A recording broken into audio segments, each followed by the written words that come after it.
Hey everyone, welcome back and happy Thursday. All right, so since it's Thursday, you know what that means. That means that we have the Real Housewives of Miami on Peacock, which means we'll definitely be back tomorrow to talk about it. Of course, you know that we have our live today. We're going to be going live today at 12 p.m. Eastern for Vanderpump Rules. Last night, Jason did a Vanderpump Rules after party, kind of like a watch party, after watch party, like a cocktail party in our kitchen. It was a lot of fun. Go check that out on Up and Adam channel 2. In the meantime, we're back to talk about Katie Maloney. Katie Maloney, who is happy with the bar, but not happy with the bar because at the end of the day, we feel like the bar was what broke up our marriage. When I don't know if you can necessarily blame the bar, even though the investor did say something to the effect of, be careful to the Toms, because when it comes to building a bar, it's really trying on relationships. But we're going to get into the thick of it. We're going to get into the Katie Maloney and Tom Schwartz of it all and the Schwartz and Sandy of it all. Before we jump in, if you guys haven't already, go ahead, smash that like button. If you're not subscribed, get subscribed. Don't forget to hit that notification bell. Join us live today, and then we have a few tomorrow, but just keep an eye out in the community tabs for the schedule. Let's jump right in. It's time for all your binge-worthy pop culture news. Welcome to Up and Adam.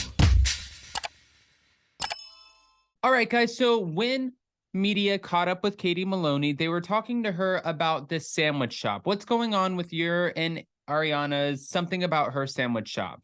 We know that they started doing the sandwich shop shortly after Tom and Tom decided to open up Schwartz and Sandy's. She said this: "You think that finding the location is the hardest part. So you think, but there's so many factors that go into it. It's not as simple as like picking out paint or just tables and chairs. It's a lot of like extra work, legal stuff that goes into it, licenses and entitlements and things like that." This is what she said on her February 8th episode, You're Gonna Love Me podcast. Now, while Katie and Erica's not opening up. Erica, you know, I think you're on my mind because I feel like Ronald Richards hasn't tweeted about you lately.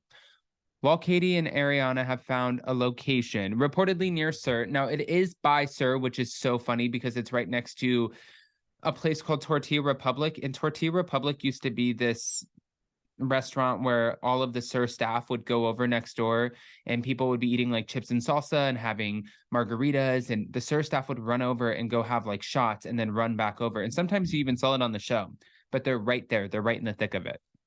I think it's a great location.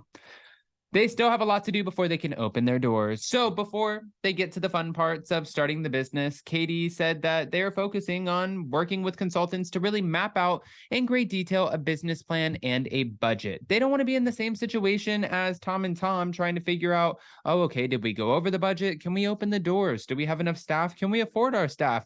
Can we afford a mortgage? Katie then said that she didn't agree with the process of Tom Schwartz and Tom Sandoval, the process that they took in order to open the bar. No shade to the guys, but I feel like they kind of worked backwards. I don't think that helped them in the long run. It cost them a lot of money and a lot of time. So kind of not necessarily learning from that, but sort of reinforced that what we're doing is the correct way. Shady as hell, but I love it. Looking forward to the opening of the shop, Katie said that she and Ariana are trying to go for this timeless and romantic look that's been inspired by the interior scene in Nancy Meyers films. They said that they didn't want to go for something that was too kind of get you in the moment, like it's just like a vibe right now. It's trendy. It's what everyone's talking about. It's the new thing. And then all of a sudden in 3 months, it's no longer the new thing. It's not trendy. It doesn't feel like this is a trendy spot. It feels like it's kind of been there forever in a way. Now, during another interview with Us Weekly, Katie also said where she stands with Raquel. And this was months after she hooked up with Tom Schwartz. And Raquel, I think her give a damn is, I just think her give a damn is broken. It's just broken. She's like, I don't give a shit. I don't care about you. Everybody's been stepping on me. So now it's my time to find my voice. She said nowhere. I stand far away from her. That's where I stand. According to Katie, she said that she tried to make it work with Raquel, but she continuously hung out with her ex-husband. Yeah. She said some things are just meant to be, and our friendship is probably not one of them. As for her relationship with Tom Schwartz, Katie said that they are doing their best to stay on good terms. I have a history with Tom and we have dogs, so I was a little bit more keen to try to repair and work through everything with him. We're trying to figure out the sweet spot, where that sweet spot is in our friendship, so we can remain in each other's lives and remain friends, but it's not causing too much of a rift and all of that.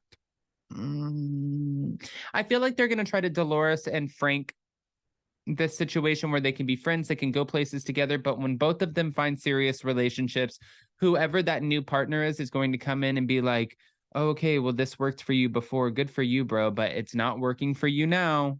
It's not happening. Now, she was saying at one point, and Tom Schwartz also, he contributed to this conversation, but talked about the fact that this bar really contributed to the demise of this marriage, the dissolution of a marriage. I could see that, but I also feel like that's a little bit of a cop out. I think it was the straw that broke the camel's back, but I think it's like you have to pile a bunch of on and you're letting it build up and build up and build up and build up and build up. And then finally we added a bar on top of this. And that's really where everything went downhill. But for them, I'm like looking at it, I don't think you can blame, like, we can't say the bar is the reason for the breakup. And then when Katie was on the show last night, when she was like, was it worth it? Is this worth it? I'm like, this is very dramatic. It feels like very cinematic, dramatic. It feels like Days of Our Lives. It feels like we're in like a, I'm getting Lisa Rinna, like, I had to talk about it because if I didn't talk about it, Kyle, I was going to get cancer. Like, I'm getting those vibes, it just feels very dramatic. And then he's like, Bub. I don't know. I want to hear what your thoughts are. I personally don't think it was the bar that was the reason that she ended up deciding, hey, we're going to get a divorce. Because I feel like if the relationship was that important, then you would have put more time and energy into it. And then you would have also realized that you're in the process of opening up a sandwich shop. So now you're going to understand more so how much time and energy it's going to take from you to put into that project, which is going to take you also away from your marriage. So it can't be the bar. That's what I'm saying. It's like I'm not like Dr. Phil or some shit or a therapist, but I'm just piecing this together. I'm picking it apart and piecing it together. With that, guys, if you haven't already, go ahead, smash that like button. If you're not subscribed, get subscribed. Don't forget to hit that notification bell. We are going live at 12 p.m. Eastern. So right after this video, go check out the live. Join us because I want you to be a part of it. Join us in the live chat. And then we have Miami tomorrow, Hot Messy. We have Kim D from the Real Housewives of New Jersey. Jason is going live with Fem Tarot. There's just a lot of happening. We have 2 channels now, and it's fun to bounce back and forth, but we're doing like 8, 9 videos a day. And I'm like, whoa, okay. Love you guys.